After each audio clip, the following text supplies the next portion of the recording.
Hello दोस्तों, आप सभी का स्वागत है आपका अपने चैनल अश्वित मोदी सर में। आज क्लास 10 का first unit test physical science का पेपर है।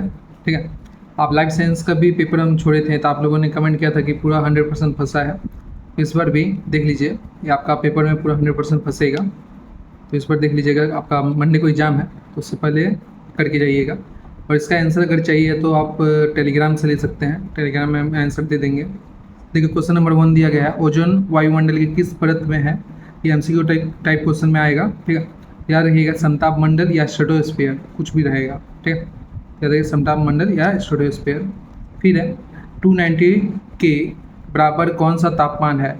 तो ये रह सकता है 70 डिग्री सेल्सियस या 60 डिग्री फ़ारेनहाइट, दोनों में कोई एक ऑप्शन रहेगा। ठीक है, फिर है बिरल से सघन माध्यम में प्रवेश करने पर आपतन कोण का मान कितना होगा।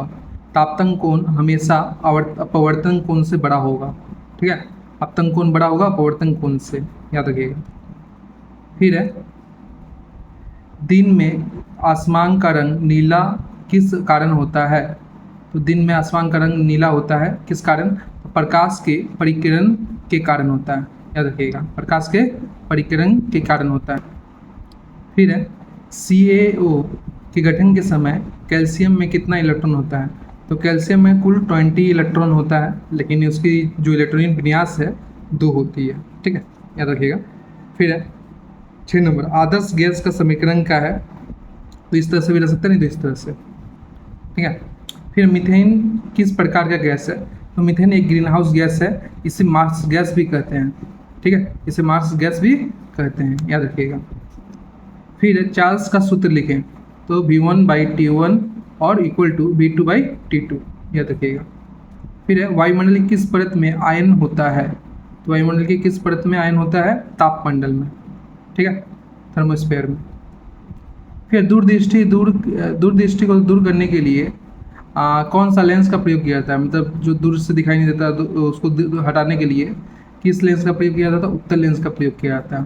ठीक है, फिर गाड़ी में 2 दर्पण होते हैं, वह किस प्रकार का दर्पण है। तो 2 मिरर होते हैं गाड़ी में, तो किस प्रकार का दर्पण है, उत्तल दर्पण है।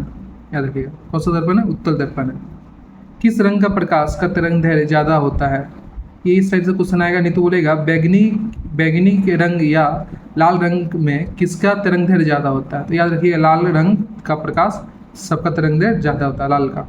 ठीक है, फिर किस हैलोजन तत्व की प्रकृति सबसे ज़्यादा ऋणात्मक होती है या होता है। याद रखिएगा, हैलोजन में सबसे ज़्यादा ऋणात्मक होता है फ्लोरीन का, और सबसे ज़्यादा धनात्मक होता है आयोडीन का। ठीक है, फ्लोरीन का सबसे ज़्यादा ऋणात्मक होता है और धनात्मक आयोडीन का होता है। फिर जैव ईंधन किसे कहते हैं। तो जैव ईंधन आपका चैप्टर 1 का क्वेश्चन है, आपको मिल जाएगा, नहीं तो आप टेलीग्राम में ले लीजिएगा इसका आंसर। फिर है वायुमंडल नहीं रहने से आकाश का रंग क्या होगा। तो वायुमंडल नहीं रहने से आकाश का रंग काला होगा, और कारण क्या है, वायुमंडल अगर नहीं होगा तो प्रकाश का परिकिरण नहीं होगा, जिससे आकाश का रंग काला दिखाई देगा। जिस प्रकार स्पेस का रंग काला दिखाई देता है, अंतरिक्ष का रंग काला दिखाई देता है। क्यों, अंतरिक्ष में वायुमंडल नहीं होता है। ठीक है, ऐसे बोल दिया, लेकिन इसका देखना चाहते हैं तो टेलीग्राम में। फिर आदर्श गैस क्यों निष्क्रिय होता है। ठीक है, फिर 17 नंबर है, CO2 का लोएस्ट डाउट चित्र बनाओ। तो इस तरह से बनाया रहेगा। सी में देखिए लास्ट का जो बैलेंस इलेक्ट्रॉन होते हैं 4 होते हैं, तो 4 दे दिए हैं। ऑक्सीजन में 6 होते हैं, इधर भी 6 इधर भी 6। तो ये इसके साथ क्या बोलते हैं, बॉन्डिंग बनाएगा, और ये इसके साथ बॉन्डिंग बनाएगा। ठीक है, वरना इस टाइप से बना सकते हैं, दोनों में आप कोई भी। फिर है आयनिक यौगिक का बॉइलिंग पॉइंट क्यों उच्च होता है। इसका आंसर ढूंढ लीजिएगा, नहीं तो कमेंट करिएगा। चार्ल्स नियम का व्याख्या करें, ये भी मिल जाएगा आपको आंसर। फिर UV रे या एक्सरे और आर रे का उपयोग तथा एक एक नुकसान लिखें। तीनों का एक एक उपयोग और एक एक नुकसान लिखना है। फिर आधुनिक आवर्त नियम किसे कहते हैं। आधुनिक आवर्त नियम किसे कहते हैं, ये आपको बताना है। आगे देखते हैं। फिर परमाणु का व्यास सीधे स्तर पर क्यों नहीं माप सकते हैं। ठीक है, याद रखिएगा कि परमाणु का व्यास बहुत छोटा होता है, तो उसको सीधे स्तर पर नहीं माप सकते हैं, ये आपको बराबर ही लिखना है। फिर आयनीकरण की क्षमता किसे कहते हैं, ये भी याद रखिएगा। फिर Na और Ca का आयनिक क्षमता बढ़ते क्रम में सजाएं। तो Na और Ca में सबसे ज़्यादा आयनिक क्षमता होगा Na के पास। ठीक है, तो ये बड़ा होगा आयनिक क्षमता में, और ये छोटा होगा। सजाना है, सजा लीजिएगा।